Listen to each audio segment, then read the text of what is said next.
ನುಡಿ ಬೆಳಗು. ಅಭಿನವ ಗವಿಸಿದ್ದೇಶ್ವರ ಸ್ವಾಮೀಜಿ ಗವಿಮಠ ಕೊಪ್ಪಳರವರ ಲೇಖನ. ಬಿದ್ದಾಗ ಎದ್ದು ಓಡುವುದೇ ಜೀವನ. ಮನುಷ್ಯನಿಗೆ ಆತ್ಮವಿಶ್ವಾಸ ಇರಬೇಕು, ಬದುಕುವ ಛಲ ಇರಬೇಕು, ಬದುಕಿನಲ್ಲಿ ಭರವಸೆ ಇರಬೇಕು, ಉತ್ಸಾಹ ಬೇಕು. ಅದೇ ಇಲ್ಲದಿದ್ದರೆ ಬದುಕಿಗೆ ಏನು ಅರ್ಥ? ಜೀವನದ ಸೌಂದರ್ಯ ಎಲ್ಲಿದೆ? ಓಡುವಾಗ ಬೀಳುವುದು ಸಹಜ, ಬಿದ್ದಾಗ ಎದ್ದು ಓಡುತ್ತೀವಲ್ಲ, ಅಲ್ಲೇ ಬದುಕಿನ ಸೌಂದರ್ಯ ಇದೆ. ಸಣ್ಣ ಮಕ್ಕಳು ಬಿದ್ದರೆ ಯಾಕೆ ಬಿದ್ದೆ ಅಂತ ಕೇಳ್ತಾರೇನು? ಬಿದ್ದರೆ ಎದ್ದೇಳು ಎದ್ದೇಳು ಅಂತಿರ್ತಾರಲ್ಲ, ಸಣ್ಣ ಮಕ್ಕಳಿಗೆ ಎದ್ದೇಳು ಅನ್ನೋದನ್ನು ಕಲಿಸಿದ ಹಾಗೆ ನಾವು ಜೀವನದಲ್ಲಿಯೂ ಎದ್ದೇಳೋದನ್ನು ಕಲಿಯಬೇಕು. ಪತಂಜಲಿ ಮಹರ್ಷಿ ಇದಕ್ಕೆ 3 ಸೂತ್ರ ಕಂಡುಕೊಂಡರು.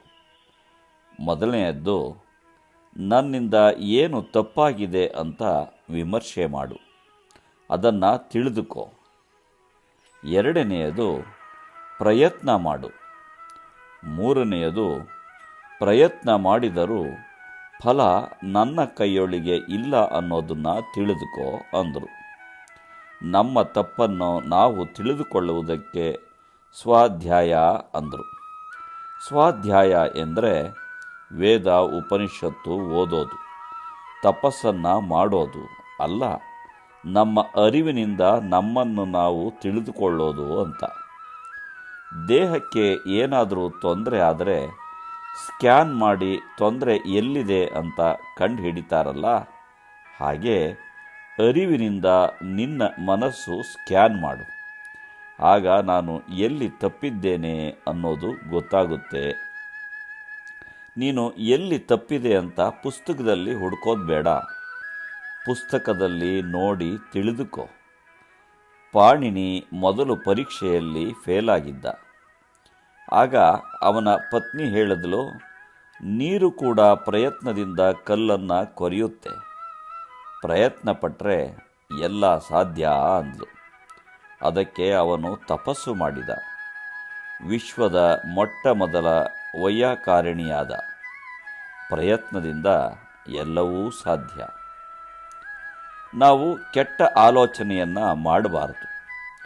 ಇನ್ನೊಬ್ಬರ ಹೊಲದಲ್ಲಿ ಜಾಸ್ತಿ ಬೆಳೆ ಬಂತು ಅಂತ ಹೊಟ್ಟೆ ಕಿಚ್ಚುಪಡಬಾರದು. ನಾನು ಕಷ್ಟಪಟ್ಟು ದುಡಿತೀನಿ, ಮುಂದಿನ ವರ್ಷ ನನ್ನ ಹೊಲದಲ್ಲಿಯೂ ಜಾಸ್ತಿ ಫಲ ಬರಲಿ, ದುಡಿಯಲು ನನ್ನ ರಟ್ಟೆಗೆ ಶಕ್ತಿ ಕೊಡು ಅಂತ ಬೇಡಿಕೊಳ್ಳುವ ಮನಸ್ಸು ಇರಬೇಕು. ಒಬ್ಬ ವ್ಯಾಪಾರಿ ಇದ್ದ. ಯಾರೋ ಅವನ ಹೋಟೆಲ್ಗೆ ಬೆಂಕಿ ಹಚ್ಚಿದ್ರು. ಹೋಟೆಲ್ನ ಟೇಬಲ್, ಕುರ್ಚಿ, ವಸ್ತುಗಳು ಸುಟ್ಟು ಹೋಗಿದ್ವು. ಆಗ ಸೇವಕರು ಬಂದು, ಈಗೇನು ಮಾಡೋದು ಅಂತ ಕೇಳಿದರು. ಅದಕ್ಕೆ ವ್ಯಾಪಾರಿ, ನನ್ನ ವೈರಿಗಳು ಟೇಬಲ್ಲು, ಕುರ್ಚಿ, ವಸ್ತುಗಳನ್ನು ಸುಟ್ಟಿರಬಹುದು, ಆದರೆ ಮತ್ತೊಂದು ಹೋಟೆಲ್ ಮಾಡಬೇಕು ಅನ್ನೋ ನನ್ನ ಆತ್ಮವಿಶ್ವಾಸವನ್ನು ಸುಡಲು ವೈರಿಗಳಿಗೆ ಸಾಧ್ಯವಿಲ್ಲ ಅಂದ. ಆತ್ಮವಿಶ್ವಾಸ ಬಿಡಬಾರದು. ಬೆಳೆದು ನಿಲ್ಲಬಲ್ಲೆ ಎಂಬ ಛಲ ಬೇಕು.